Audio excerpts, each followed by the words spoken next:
Phew, goodness me, my word, didn't Aston Villa get away with that? My goodness, where to start? Okay. So Aston Villa 2, Chelsea 2, with 7 points clear of Tottenham, who have 3 games in hand. They're probably going to beat Sheffield United on the last day of the season. They've got Burnley at home as well, but don't write Burnley off and don't underestimate Tottenham's ability to Spursy it up. But you know, it could have been 9 points. Look, a few things to say. Right, I'll go from the start with the game and then try and explain the context of it after.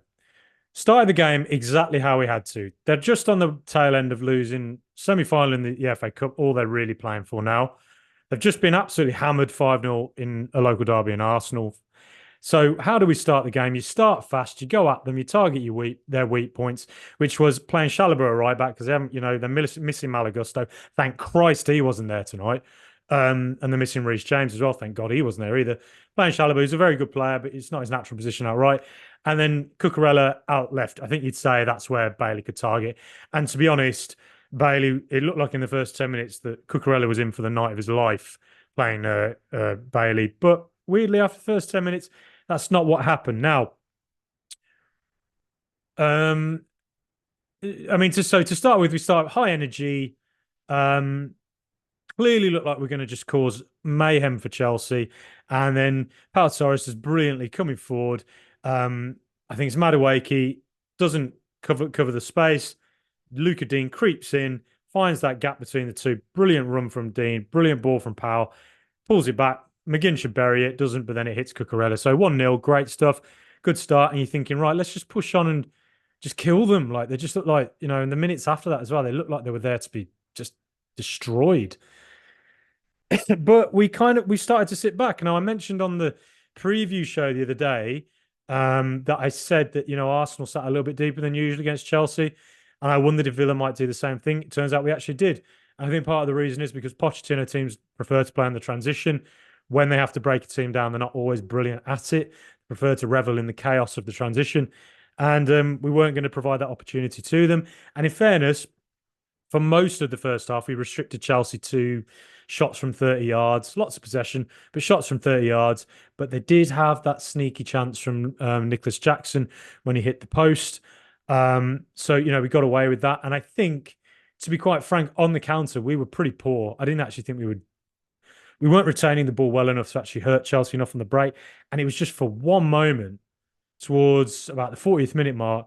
Fantastic pass from Emi Martinez into Cash. Cash did really well pressing forward, gets it into Bailey. We sort of give it away a couple of times, which sort of sums up the first half on our break. But it works its way back to Cash, who kept them pressing forward, whips the ball into Morgan Rogers. The ball was quite heavy, but it was a good pass. In reality, it was a good view. It was a little bit heavy, but brilliant touch from Rogers. So I think actually in the first half was a bit off it. I thought he was pretty off it tonight, actually, overall. I thought his decision making with the pass wasn't brilliant. I think obviously I still think he's an improving player. I think he's been fantastic for us recently, and he looks a massive talent, and will just get better and better. But I thought today actually wasn't his finest moment. But he showed his quality in that he's playing a game where he's not playing at his absolute best, but he's still able to take a ball like he did with a brilliant first touch and a super, chilly cold finish. Great stuff, 2-0. But then second half, I don't know, I just don't get this. I've been saying this since about January with Villa. I don't trust us when we 1-0 up. I don't trust us when we're 2-0 up. I just don't trust us because we concede. And we always concede generally just after the first half, just after the second half whistle's gone, 45 to 60 minutes. We didn't this time, but my God, I've said it like quite a lot of times now on this podcast. Aston Villa crossed that boundary from being composed to casual. And I think losing Emi Martinez was massive. Just having his cojones FC energy at the back, we really miss him. We really miss him. And I think he probably saves the first shot from Madueke. Just his mere presence at the back, I think, had something, of course. And I think we missed him. But that said, still, we've given goals away when he has been there. We've caved in, and it's a repeat of what happened against Brentford, 2-0 up. 3-2, 3-3. Um, Wolves, I think we won that game 2-0, but 15 minutes after half time, felt like they had loads of chances. Um, Various games recently where that feels like it's happened just after half time, where we've just given up. We've not given. We've crossed that boundary from composed to casual, and we don't react within the game when the other team changes their tactics and just ups their momentum and looks like they're the first to every ball. And it's like we don't change from the first half. Yes, we've taken a lead in the first half, but now the other team, they've got nothing to lose. They've gone for it, and we're trying to sit back, but we're just kind of like it's almost like a bit like we're taking it easy. We think we're going to ride this out, and inevitably we're going to have to change something over the summer with how we deal with games when we've got these sorts of leads. Arsenal found themselves in a problem last year when in April of last year they would take 2-0 leads, 1-0 leads, Liverpool, West Ham last season for them, and they would give it up. And I can't help but think we're going to have to do the same because we're conceding too many goals. And when we're ahead, I don't trust us not to hold on to it. I don't trust us to react within the game to the opposition team upping their momentum.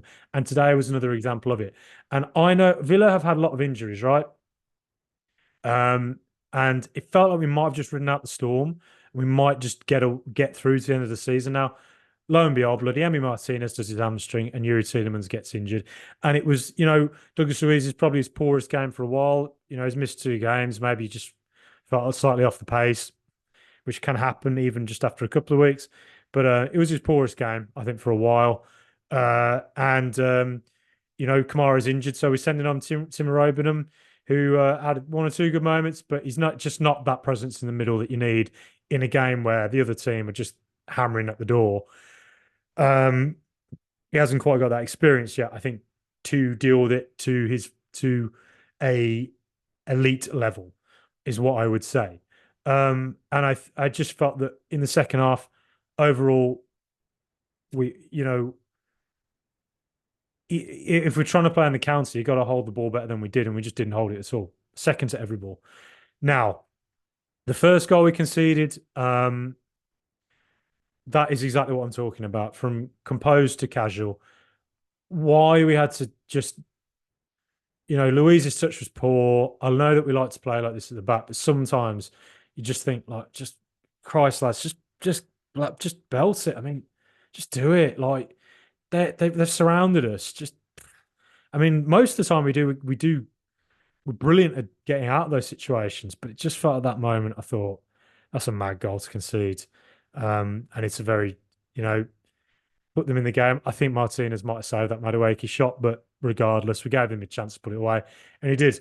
And then the second goal, how Conor Gallagher has 50 years to stand there. By the time he took his shot, his hair had gone grey.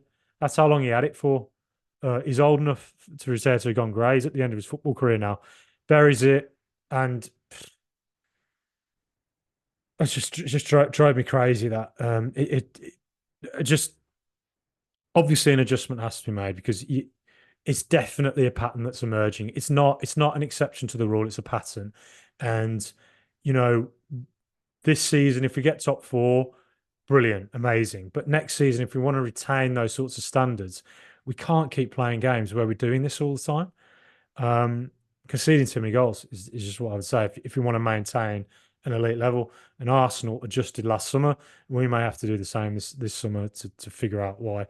Now, I think again, you saw an example of where Olsen wasn't, it doesn't have the surety of Martinez at the back. When, for instance, the ball goes over the top, Diego Carlos is chasing onto it. I think if Martinez is there, stays in his box so that Carlos can just head it back to him. Instead, Olsen comes out his area.